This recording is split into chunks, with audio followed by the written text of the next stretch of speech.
ചെയ്യണമേ. ആമേൻ. എന്റെ പുത്രി, ശ്രദ്ധിച്ചു കേൾക്കുക. നിന്റെ ജനത്തെയും പിതൃഗൃഹത്തെയും നീ മറന്നു കളയുക. അപ്പോൾ നിന്റെ അഴകിൽ രാജാവ് സംപ്രീതനാകും. അദ്ദേഹം നിന്റെ നാഥനാകുന്നു. അദ്ദേഹത്തെ വന്ദിക്കുക. രാജപുത്രിയുടെ അഴകെല്ലാം ആന്തരികമാകുന്നു.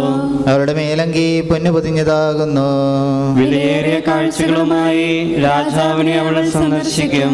തോഴികളായ കന്യകമാർ അവളെ അനുഗമിക്കും. അവർ ഉല്ലാസഭരിതരായി രാജകൊട്ടാരത്തിൽ പ്രവേശിക്കും. പിതാവിനും പുത്രനും പരിശുദ്ധാത്മാവിനും സ്തുതി. ആദ്യം മുതൽ എന്നേക്കും ആമേൻ.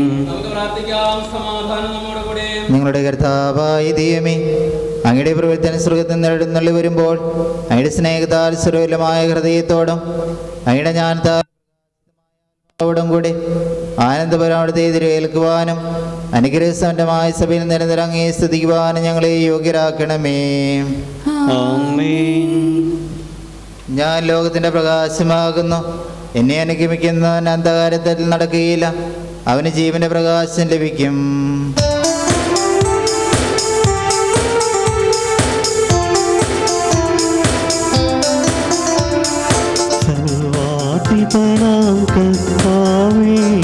നിന്നെ വണങ്ങി നമിക്കുന്നു.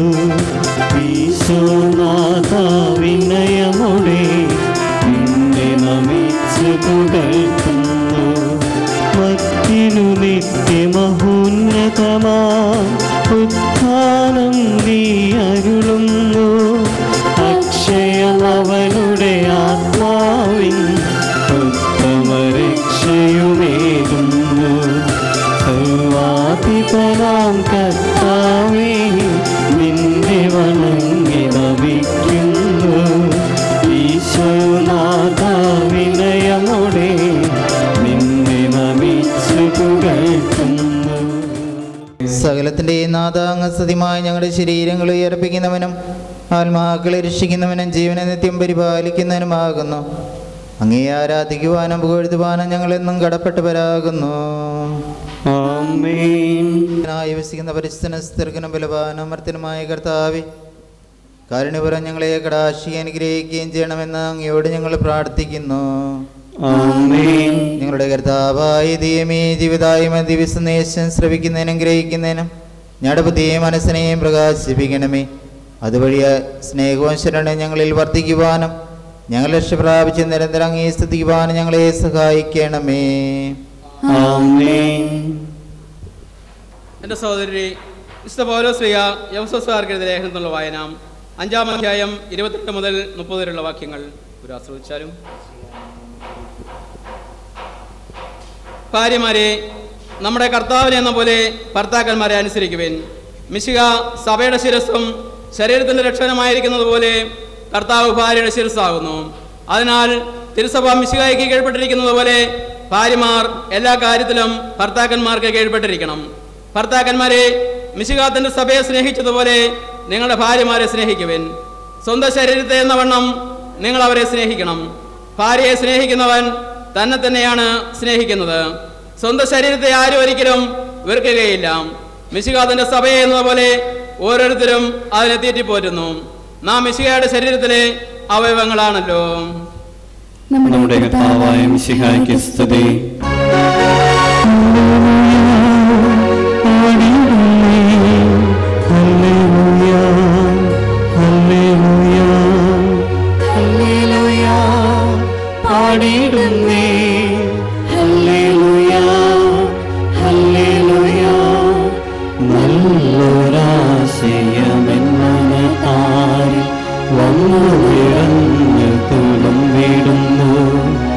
രാജാവിൻ തിരുമുൻപിൽ കേട്ടന് മധുവായി ഞാനത് കിടത്തെ ഇറ്റമനുഗ്രഹ പൂരിത കവിത തുലികപ്പോലിപ്പോ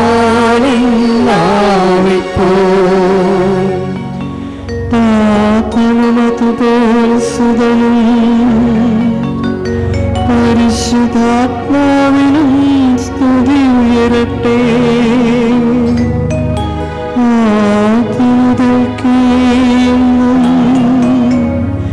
നിത്യവുമായി ഭവിച്ചിടട്ടെ.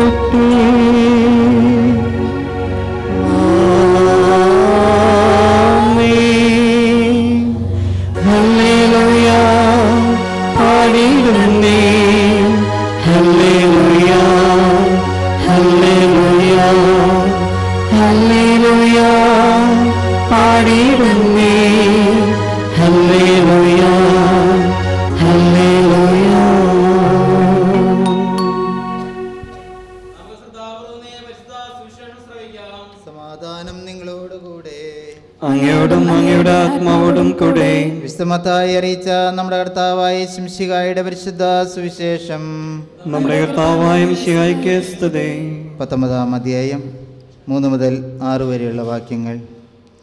പ്രീശന്മാർ അടുത്തു നിന്ന് ഈശോയെ പരീക്ഷിക്കുവാനായി ഇപ്രകാരം ചോദിച്ചു: ഏതെങ്കിലും കാരണത്താൽ ഒരാൾക്ക് തൻ്റെ ഭാര്യയെ പരിത്യജിക്കുവാൻ പാടുണ്ടോ? അവിടുന്ന് അവരോട് അരുൾ ചെയ്തു: സൃഷ്ടാവ് ആദിയിൽ പുരുഷനെ സ്ത്രീയുമായ മനുഷ്യനെ സൃഷ്ടിച്ചു. തന്നിമിത്തം പുരുഷൻ തൻ്റെ മാതാപിതാക്കന്മാരെ വിട്ട് ഭാര്യയോട് ചേരണമെന്നും അവർ ഇരുവരും ഒരു ശരീരമായി തീരണമെന്നും അവിടുന്ന് അരുൾ ചെയ്തിട്ടുണ്ട്. ഇതൊന്നും നിങ്ങൾ വായിച്ചിട്ടില്ലയോ? ആകയാൽ അവർ രണ്ടല്ല, ഒരു ശരീരമാകുന്നു. ദൈവം യോജിപ്പിച്ചത് മനുഷ്യൻ വേർപെടുത്താതിരിക്കട്ടെ. വിവാഹമെന്നത് 3 വ്യക്തികളുടെ ബന്ധമാണെന്ന് നമുക്കറിയാം. 2 വ്യക്തികളെ നമുക്ക് പരിചയമുണ്ട്, റോബിയും ടിസിയുമാണ്. എന്നാൽ ആരാണ് ഈ 3-ാമത്തെ വ്യക്തി? ഇവരുടെ ബന്ധത്തിലെ ഏറ്റവും അതിപ്രധാനമായ കണ്ണിക അത് തന്നെയാണ്, ആ 3-ാമത്തെ വ്യക്തിയാണ്. ആ 3-ാമത്തെ വ്യക്തിയാണ് 2 കുടുംബങ്ങളിൽ നിന്നും 2 വ്യത്യസ്ത പ്രദേശങ്ങളിൽ നിന്നും 2 വ്യക്തികളെ എടുത്തുകൊണ്ട് ഇവിടെ യോജിപ്പിക്കുന്നത്. രണ്ടല്ല, ഒരു ശരീരമാണ്. ദൈവം യോജിപ്പിച്ചത് മനുഷ്യനെ വേർപെടുത്തുവാനായിട്ട് സാധിക്കുകയില്ല. പൗലോസ്ലീഹ പറയുന്നുണ്ട്, യേശുനാഥൻ സഭയെ സ്നേഹിച്ചതുപോലെ തന്നെ ഭർത്താവ് ഭാര്യയെ സ്നേഹിക്കണമെന്ന്. കീഴ്പ്പെടുക എന്നത് അടിമത്തമല്ല. പൗലോസ്ലീഹ ഉദ്ദേശിക്കുന്ന അർത്ഥം ബന്ധത്തെക്കുറിച്ചാണ്. അവർ ഒരേ ശരീരമാണ്. പരസ്പരം ക്ഷമിച്ച് സഹിച്ച് ജീവിക്കുമ്പോഴാണ് അവരുടെ കുടുംബം മുന്നോട്ട് പോവുകയുള്ളൂ. നമുക്കറിയാം, വള്ളംകളിയൊക്കെ നമ്മൾ കണ്ടിട്ടുണ്ട്. പാലിത്ത് റൂബി എന്ന് പറയുന്ന വള്ളം ഇറങ്ങപ്പെടുകയാണ് ഈ ലോകമാകുന്ന സമുദ്രത്തിലേക്ക്.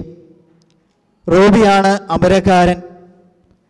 ആ അമരക്കാരനെ സഹായിക്കുവാനായിട്ട് എപ്പോഴും ഏത് സമയവും സന്നദ്ധയായിട്ട് ടിസി കൂടെയുണ്ട്. വിശ്വാസം നഷ്ടപ്പെടാതെ ജീവിക്കുമ്പോഴാണ് ഇന്ന് ബലിവേദിയിൽ നിന്ന് വിശ്വാസിയുടെ മുമ്പാകെ സത്യപ്രതിജ്ഞ ചെയ്യുന്ന കാര്യങ്ങൾ നിവർത്തിതമാകുകയുള്ളൂ. ഈ സ്നേഹത്തിലും ക്ഷമയിലും പരസ്പരം സഹായിച്ച് ക്ഷമിച്ചും ജീവിക്കുന്ന ഒരു കുടുംബമായി തീരുവാനായിട്ട് നമുക്ക് റോബിക്കും ടിസിക്കും വേണ്ടി പ്രത്യേകം പ്രാർത്ഥിക്കാം. റോബി, മിശിഹായുടെ നിയമവും തിരുസഭയുടെ നടപടിയും അനുസരിച്ച് സ്വതന്ത്രമായ മനസ്സോടും പൂർണ്ണമായ സമ്മതത്തോടും കൂടെ ടിസിയെ ഭാര്യയായി നീ സ്വീകരിക്കുന്നു. ടിസി, മിശിഹായുടെ നിയമവും തിരുസഭയുടെ നടപടിയും അനുസരിച്ച് സ്വതന്ത്രമായ മനസ്സോടും പൂർണ്ണമായ സമ്മതത്തോടും കൂടെ റോബിനെ നിന്റെ ഭർത്താവായി നീ സ്വീകരിക്കുന്നു. നിങ്ങളിതിന് സാക്ഷികളാണല്ലോ.